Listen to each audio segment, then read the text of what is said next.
Kalau kalian masih ingat di tanggal 18 Agustus 2021 pada saat terjadinya pembunuhan Ibu Tuti dan juga Amel di Subang, Jawa Barat, salah satu temuan yang ditemukan oleh penyidik saat itu adalah ada uang senilai 30 juta rupiah yang itu tidak diambil oleh pelaku. Selain itu pun juga ada 2 handphone miliknya Amel, satu yang hilang, tapi 2-nya ada di situ. Begitupun juga handphone miliknya Bu Tuti ada di sana. Hanya handphone miliknya Amel yang hilang.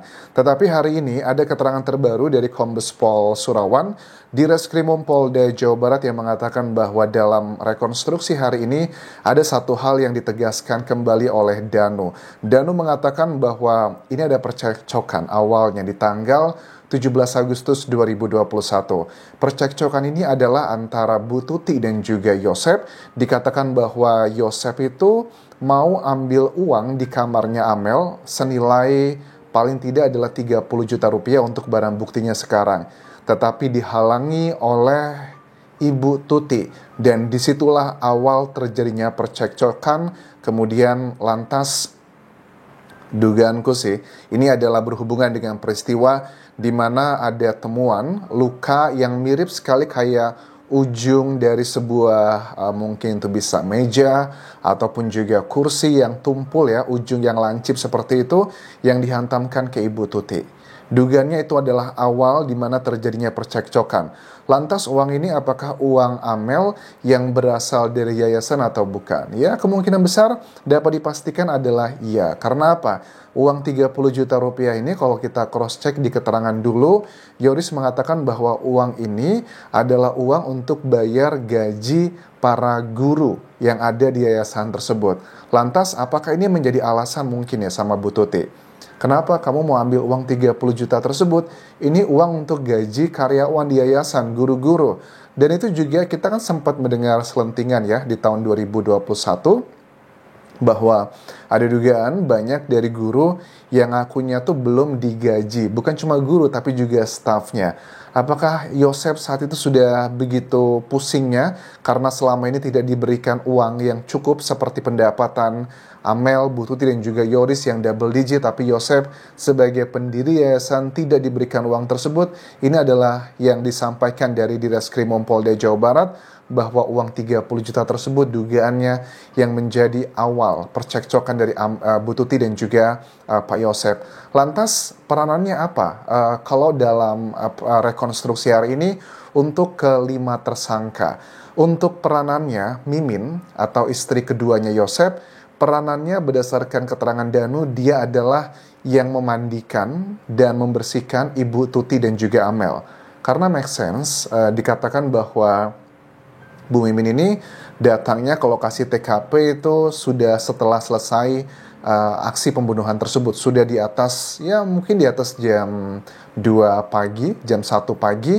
Sekitar itu Bu Mimin baru datang ke lokasi TKP. Kalau untuk peranan Arigi, Abi, dan Danu, kategori ini adalah menurut Kombes Pol Surawan mereka adalah yang membantu.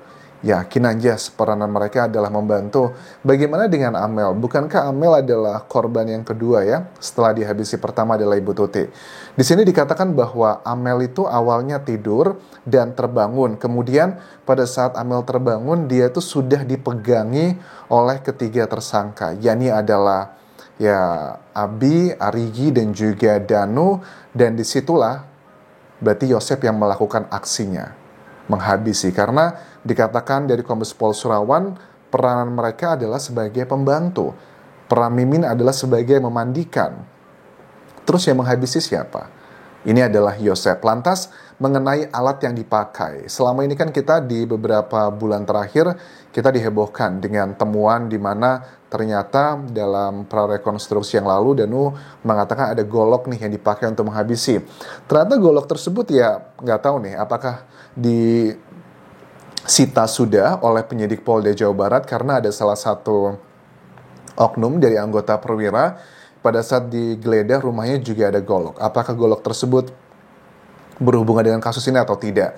Terus juga selain golok ada stick golf. Stick golf ini juga yang dilakukan pencarian pada saat penangkapan keempat tersangka di rumahnya Mimin dan juga tempat kerjanya Arigi di sekitar sebulan lalu. Stick golf ini kan juga dicari Tapi apakah Stigolf tersebut ada jejak-jejak sisa dari DNA-nya Bu Tuti dan juga Amel? Ya, itu bukan cuma satu-satunya cara untuk mendapatkan alat bukti. Kalau seandainya misalnya di Stigolf tersebut ternyata sudah tidak ada jejak dari para korban, kan bisa dicek dari tipikal lukanya seperti apa. Dicocokkan dari Stigolf tersebut dengan lukanya seperti apa. Itu masuknya adalah keterangan ahli yang merupakan salah satu dari 5 alat bukti. Terus mengenai golok pun juga sama. Golok ini tidak harus ditemukan goloknya, asalkan jenis lukanya itu sudah tipikal identik dengan bagian tumpul golok, itu juga bisa menguatkan keterangan Danu. Terus juga ada beberapa netizen itu kan mulai bertanya-tanya, yakin ya Yes bahwa ketiga tersangka Abi, Arigi, dan juga Mimin adalah bagian yang terlibat dalam kasus ini? Ya, aku sih cenderung setuju dengan penetapan yang dilakukan oleh Polda Jawa Barat karena keterangan Danu kan sudah tidak main-main lagi mengatakan bahwa saya adalah bagian yang terlibat dalam kasus ini. Dia melakukan pengakuan bukan sekedar mengaku sebagai saksi, tapi dia adalah bagian dari hal tersebut. Lantas kan kalau kita lihat ini teman-teman, kalau dilihat dari cerita ini artinya kan eksekusi yang pertama untuk Ibu Tuti dan yang kedua adalah Amel, jaraknya tidak terlalu jauh ya, dan yang melakukan aksinya kalau sementara ini versi aku tangkap adalah Pak Yosep yang melakukan eksekusinya. Kalau Pak Yosep kita bahas yang dari Bu Tuti dulu ya. Bu Tuti kan kalau kita lihat di data-data di awalnya di ruang dekat TV ya, jadi ruangan rumahnya itu ada ruang tamu, ada ruang TV, kemudian kamarnya Bu Tuti, sementara Amel kamarnya sebelah. Kalau di kamarnya Bu Tuti kan diketahui di situ adalah banyak sekali noda merahnya Bu Tuti, nggak ada noda merahnya Amel. Begitupun juga sama di kamarnya Amel, semuanya adalah miliknya Amel, tidak ada noda merah miliknya Bu Tuti. Berarti kalau terjadi keributan pada saat Yosep mau masuk ke kamarnya Amel, mau mengambil uang 30 juta tersebut, lantas terjadi keributan, jadi Bu Tuti dugaannya itu dihantamkan di meja yang dekat dengan TV, ruang TV di ujungnya tersebut. Pada saat sudah terjadi peristiwa itu, ya pastilah Bu Tuti kan sudah tua ya, sudah sepuh, sudah tidak lagi remaja, pasti kemungkinan besar tidak sadarkan diri dan langsung pingsan. Nah, pada saat tidak sadarkan diri tersebut, Bu Tuti itu diangkat ke kamarnya. Dan di kamarnya tersebutlah golok yang sudah disiapkan oleh Yosep, yang dia mengatakan menurut Danu, dia diminta untuk mengambilkan golok yang sudah disiapkan, diletakkan di dapur. Di situ adalah waktu dihabisinya. Dan Ibu Tuti tidak ada perlawanan. Ini juga linear ya, dengan keterangan dari dokter otopsi yang mengatakan bahwa Bu Tuti tidak ditemukan tanda-tanda perlawanan. Berbeda dengan Amel. Kalau Amel itu dari hasil otopsi diduga kuat, indikasinya adalah ada banyak perlawanan dari Amel. Misalnya dari matanya Amel yang biru, itu artinya dia dipukul pada saat dia masih hidup. Kemudian juga bagian tangannya Amel, kemudian kaki. Ini yang menjadi alasan bahwa Amel ini dugaannya sangat kuat dihabisi dengan Stigolf, dan juga ada papan cuci penggilasan. Karena papan cuci penggilasan tersebut yang ditemukan noda merahnya hanya miliknya Amel, bukan miliknya Ibu Tuti, tidak ada sama sekali. Dan sekali lagi di kamarnya Amel itu tidak ada DNA-nya Bu Tuti, hanya ada miliknya Amel. Lantas tega sekali ya, dan ini sih semakin kuat ya, dugaan bahwa luka di kakinya Danu itu adalah luka akibat perlawanan Amel.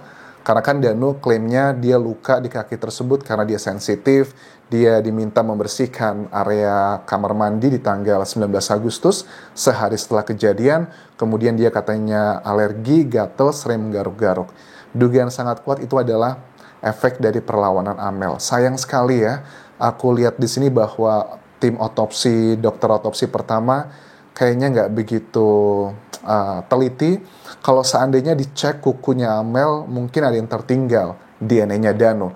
Ya walaupun sekarang sudah nggak penting lagi karena kan Danu juga sudah mengakui perbuatannya. Tapi alangkah luar biasa akan terbongkar dengan cepat kalau seandainya dulu dari tim otopsi yang pertama itu mengecek kukunya Amel, pasti ada yang tertinggal di situ. Sayangnya itu tidak dilakukan. Bahkan juga untuk waktu kematiannya juga ternyata tidak sesuai ya dengan keterangan dokter otopsi pertama.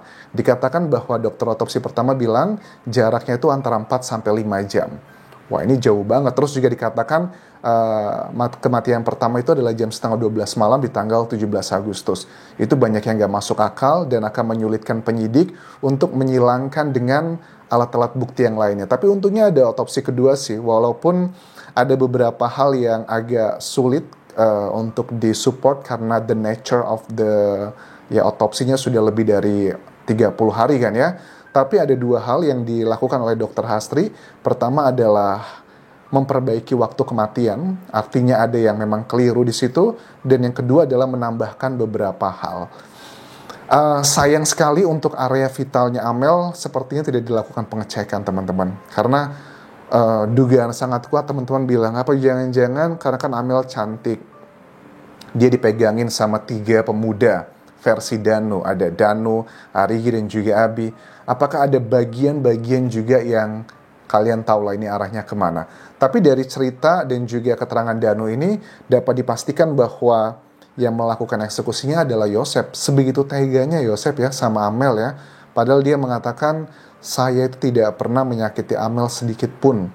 Dia adalah putri kesayangan saya. Tapi kok dengan stick golf, dengan papan pencucian tersebut, kemudian Danu mengatakan bagian atasnya Amel pun dihantamkan di tembok. Itu adalah bagaimana proses mereka menghabisi Amel.